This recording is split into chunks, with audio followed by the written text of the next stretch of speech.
સદગુરુ નિરાંત મહારાજની, પૂજ્ય શંકરરામ મહારાજની, પૂજ્ય બાબુરામજી મહારાજની, પધારેલા હરિગુરુ સંતની. આજે પવિત્ર ભૂમિયા લીંચ મુકામે મહારાજ શ્રી પ્રવીણરામજી, રાજુરામજી, પૂજ્ય ગજરાબા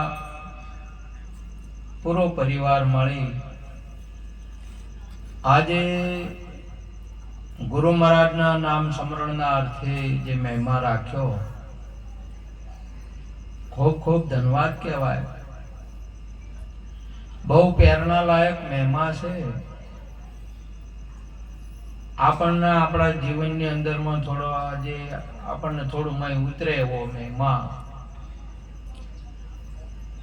બોલવા કરતા વર્તન વર્તેલું જે હોય છે ને એ વધારે અસર કરે છે. બોલવા વાળું વચને અસર કરે પણ વર્તન તો વધારે અસર કરે. વર્તન વાળું જલ્દી આપણને વર્તનમાં લાવે.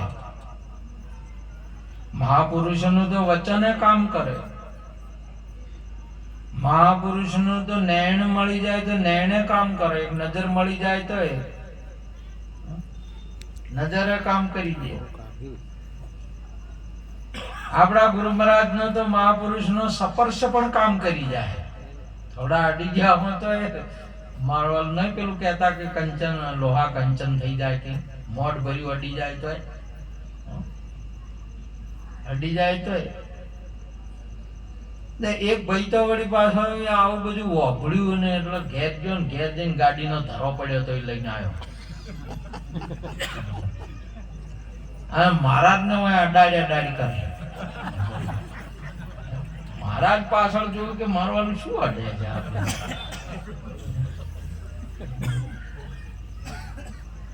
હવે આ મેળ પડે. ધરાથી કોઈ મેળ ના આવે.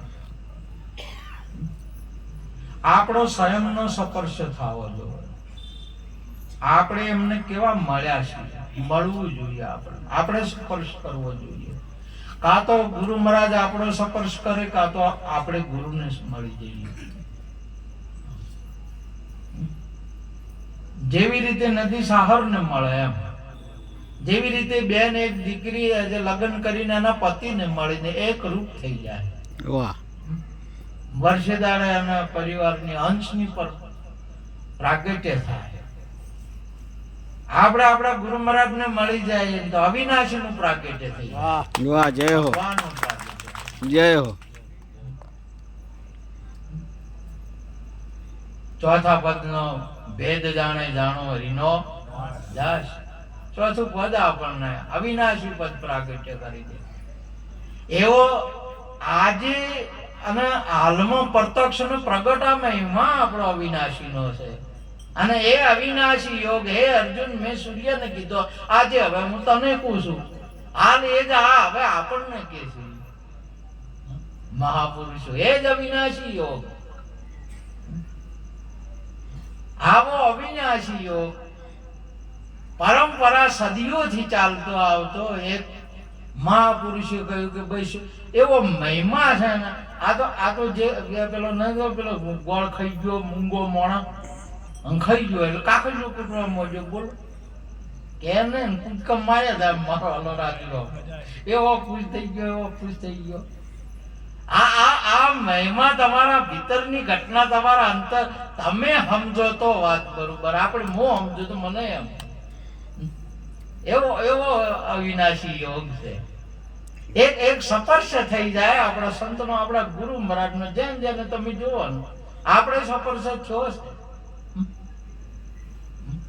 તમારો અવિનાશી પ્રાગટ્ય થઈ, તમારો આત્મા સ્વરૂપ પ્રાગટ્ય થઈ ગયું. આ જગતની અંદરમાં માતા પિતાથી શરીર પ્રાગટ્ય થાય છે.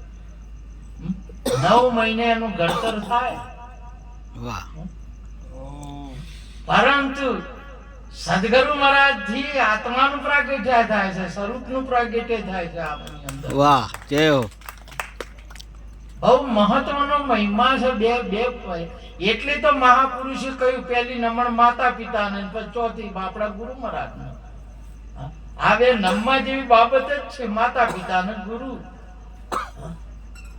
તમે જો અહીંયા પ્રાગટ્ય જો ને અહીંયા સફળતા પ્રાપ્ત થઈ. સદગુરુ વગર કોઈથી સફળતા પ્રાપ્ત ન થાય. સ્પર્શ કરી જુઓ જુઓ, અને જે સ્પર્શ થયો છે જેને, એ હમ તુમ ગુમ ઓર દફતર ગુમ.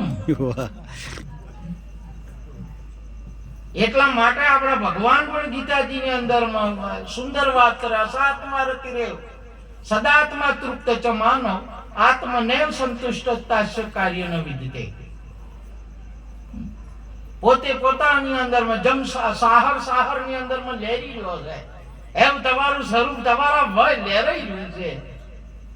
એવો ગુરુ મહારાજ નો આપણા ઉપર હાલ પ્રત્યક્ષ નું પ્રગટ કરી જુઓ. સ્પર્શ મળી જુઓ એક વાર. તમે જો ના મળ્યા હોય, અને જે મળ્યા છે એને તો મોજ છે મને.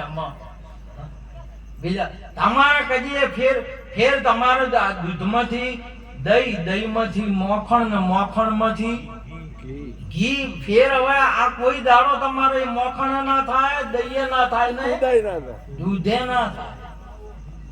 ઓમ ને ઓમ ઉપર જાય પાછો ના આવે, અને શું કહેવાય, શું કહેવાય, પાછા ના આવી પાછા પડી.